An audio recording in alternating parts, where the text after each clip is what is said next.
الحمدللہ وحدہ والصلاۃ والسلام علی من لا نبی بعد اما بعد۔ جب حضرت حمزہ رضی اللہ تعالیٰ عنہ اسلام قبول کر چکے تو ان کے اسلام میں داخل ہونے کے بعد مکہ مکرمہ میں کسی کی ہمت نہ تھی کہ جانب عالم صلی اللہ تعالیٰ علیہ وسلم کو ایذا پہنچائے۔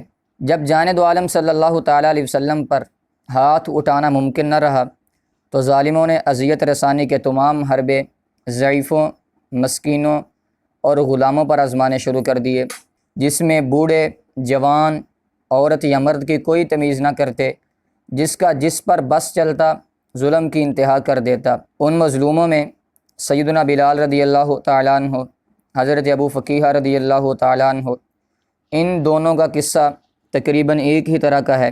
یہ دونوں اکٹھے اسلام لے کر آئے۔ ایک دن شدید گرمی میں دوپہر کے وقت صفوان کے باپ امیہ نے حضرت ابو فقیہ کو گرم پتھروں پر لٹایا ہوا تھا اور ان کے سینے پر اتنا بھاری پتھر رکھا کہ ان کی زبان باہر نکل آئی۔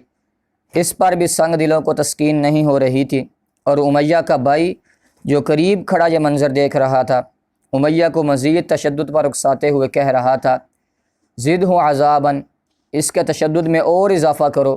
تب صدیق اکبر رضی اللہ تعالیٰ عنہ نے ان کو اس حال میں دیکھا تو ان کو بھی خرید کر آزاد کر دیا۔ حضرت خباب بن ارت رضی اللہ تعالیٰ عنہ انمار کے غلام تھے۔ ان کو دہکتے انگاروں پر لٹایا جاتا، جسم جلتا، چربی پگھلتی اور آگ بجھ جاتی، مگر آتش انتقام سرد نہ ہوتی۔ ایک مرتبہ انہوں نے اپنی پیٹھ کھول کر دکھائی تو اس پر برس جیسے سفید داغ پڑے ہوئے تھے۔ انہوں نے بتایا کہ یہ داغ اس وقت کی یادگار ہیں جب مجھے آگ پر لٹایا جاتا تھا۔ کبھی ان کی مالکہ لوہے کی سلاخ گرم کر کے ان کے سر پر رکھ دیتی، یہاں تک کہ سلاخ ٹھنڈی ہو جاتی۔ ایک دن حضرت خباب نے سرکار علیہ الصلوۃ والسلام کے سامنے اپنی حالت زار بیان کی تو جانب عالم صلی اللہ تعالیٰ علیہ وسلم نے دعا فرمائی، یا اللہ خباب کی مدد فرما۔ تو اللہ تعالیٰ نے حضرت خباب کی مدد اس طرح فرمائی کہ ان کی مالکہ انمار کے سر میں شدید درد شروع ہو گیا۔ اس وقت کے معالجوں نے اس کا صرف ایک ہی علاج بتایا کہ اس کا سر داغا جائے، چنانچہ معاملہ الٹ گیا۔ اب حضرت خباب کے ہاتھ میں سرخ کیا ہوا سریہ ہوتا اور انمار کا سر ہوتا۔ واللہ علی ما یشاء قدیر۔